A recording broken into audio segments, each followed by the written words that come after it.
Olá, tudo bem com vocês? Aqui é o professor Daniel Camargo para mais uma dica sobre língua portuguesa. E hoje nós vamos falar sobre concordância verbal, né? O que é concordância verbal? É aquela questão do sujeito e o verbo, se eles concordam ou não, né? Nós vai roubar, eu não concordo, né? Não dá para concordar com aquilo. Então assim, a concordância verbal é quando o sujeito, o verbo, ele é subordinado ao sujeito. Então ele vai concordar em gênero e número, né, com o sujeito. Mas existem algumas regras, tá? A concordância do verbo com o sujeito simples é uma regra geral. Não tem outra escapatória, sempre vamos utilizar a mesma regra. O verbo da oração concorda em gênero e pessoa com o núcleo do sujeito. Então tem um núcleo só, sempre o verbo vai concordar com o sujeito. Então tem ali o pronome eu, que é o sujeito, né? Quem irá à escola? Eu, primeira pessoa de singular. O verbo também estará na primeira pessoa de singular. Eu irei. Agora, se eu utilizar o pronome nós, primeira pessoa do plural, o verbo também vai estar na primeira pessoa do plural. Iremos. Ok? Nós iremos.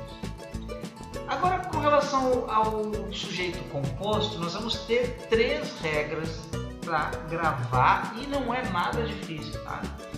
Vamos ver a primeira regrinha. O núcleo do sujeito ligado por e, pela conjunção e. Olha ali. Professor e alunos formam a sala de aula. Forma a sala de aula, professores e alunos. Primeiro vamos achar o verbo. Formam. Quem forma? Professores e alunos. Vê que o verbo ali está no plural, né? E depois ali eu tenho uma questão que é o e. Aquele e está ligando com professores e alunos, o professor e alunos. E nesse caso, o verbo depois do sujeito, nós temos o sujeito depois do verbo, sempre vai ficar no plural. Agora olha aqui, forma. Quem forma? Professores e alunos. Percebe que esse verbo, ele vem antes do sujeito. Tem a mesma conjunção ligando. Ó, ele vem antes do sujeito. Primeiro verbo, complemento e sujeito. O verbo antes do sujeito, ele sempre, né, no caso do composto, vai ter 2 opções, né? Ele vai estar no plural ou no singular. Forma ou forma. E a segunda regrinha? O sujeito composto de pessoas gramaticais diferentes, ou seja, primeira pessoa, segunda pessoa, terceira pessoa e assim por diante. Quando um dos núcleos for o pronome eu ou nós. Olha só, quando um dos núcleos for o pronome eu ou nós. Então nós temos 2 exemplos ali. Eu e Janaína faremos uma festa. Vamos ver ali, verbo faremos. Quem fará? Eu e Janaína. Eu tenho o pronome eu, né, ali. Depois eu tenho nós e os alunos organizaremos a feira. Nós e os alunos é o sujeito, né? Sempre a gente pergunta para o verbo para achar o sujeito. Percebe ali, ó, primeira pessoa do singular, primeira pessoa do plural. Sempre que for os 2, né, primeira pessoa do singular do plural, o verbo ficará na primeira pessoa do plural. Sempre, tanto eu quanto nós, o verbo fica na primeira pessoa do plural. Mas e quando um dos núcleos for o pronome tu, o vós, o ele, o você, o eles ou vocês? Vamos ver os exemplos. O João, ela e a Maria farão o trabalho.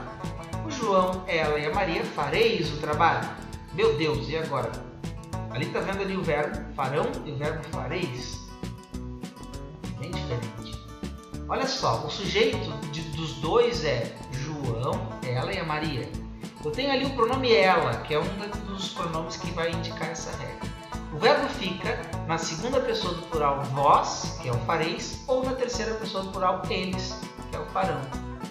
Fácil, né? E a terceira regrinha? Núcleos do sujeito em que há ou nem. E agora? Vamos ver os exemplos. Paula ou Marcela entregará o trabalho. Nem Paula nem Marcela entregará o trabalho. Olha o verbo entregará. Percebe que eles estão no singular nós temos o mesmo sujeito para os dois, só que nós temos só a diferença que um é ou e outro é nem, tá? Paula ou Marcela, nem Paula nem Marcela. Por que está no singular? Porque a ideia é de exclusão, nem Paula nem Marcela. Sempre que for ideia de exclusão, o verbo fica no singular. E vamos ver esse exemplo aqui, ó. Nem o Edson, nem o professor sabemos a questão. Nem o Edson, nem o professor sabemos a questão. Nem. Olha só. Por que o verbo está no plural? Porque não há ideia de exclusão. Os dois, nenhum dos dois sabem a resposta. Então o verbo tem que ir para o plural.